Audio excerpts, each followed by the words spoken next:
अमेरिकी राष्ट्रपति Donald Trump ने भारत को लेकर एक बड़ा बयान दिया है, जिसने अंतर्राष्ट्रीय राजनीति और व्यापार जगत में हलचल मचा दी। ट्रंप ने भारत पर रूस से भारी मात्रा में तेल खरीदने और उसे अंतर्राष्ट्रीय बाजार में ऊंचे दामों पर बेचने का आरोप लगाया है। इसके साथ ही उन्होंने भारत पर 25% टैरिफ यानी आयात शुल्क लगाने की घोषणा भी कर दी है, जो अब 7 अगस्त से लागू हो जाएगा। डोनाल्ड ट्रंप ने सोशल मीडिया पर एक पोस्ट किया और कहा, भारत केवल रूस से भारी मात्रा में तेल ही नहीं खरीद रहा, बल्कि उसे अंतर्राष्ट्रीय बाजार में बेचकर मुनाफा भी कमा रहा है।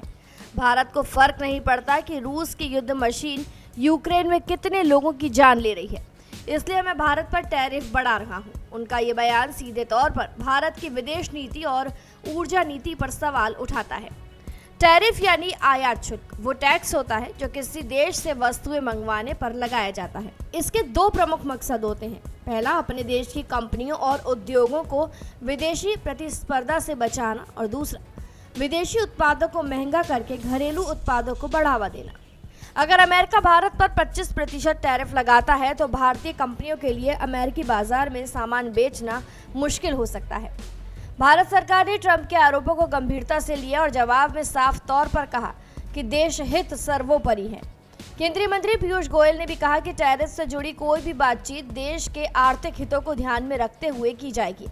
वहीं विदेश मंत्रालय ने कहा कि भारत अपनी ऊर्जा जरूरतें वैश्विक परिस्थितियों और बाजार में उपलब्ध विकल्पों के आधार पर तय करता है कि पिछले कुछ सालों में भारत ने रूस से बड़ी मात्रा में सस्ता कच्चा तेल खरीदा है। रूस यूक्रेन युद्ध के बाद पश्चिमी देशों ने रूस पर आर्थिक प्रतिबंध लगाए, जिससे रूस ने एशियाई खेलों को रियायती दरों पर तेल बेचना शुरू किया। भारत ने इस मौके का फायदा उठाया और अपनी ऊर्जा जरूरतों को पूरा करने के साथ साथ कुछ तेल को प्रोसेस करके अन्य देशों को भी बेचा। अमेरिका को लगता है कि भारत के जरिए रूस को आर्थिक फायदा हो रहा है, जिससे यूक्रेन युद्ध में उसकी मदद हो रही है। अमेरिकी विदेश मंत्री मार्को रूबियो ने कहा कि जब दुनिया में तेल खरीदने के कई विकल्प हैं, तो भारत को रूस से तेल नहीं खरीदना चाहिए। अगर टैरिफ 25% तक बढ़ा तो भारत से अमेरिका को निर्यात होने वाले कई उत्पाद महंगे हो जाएंगे।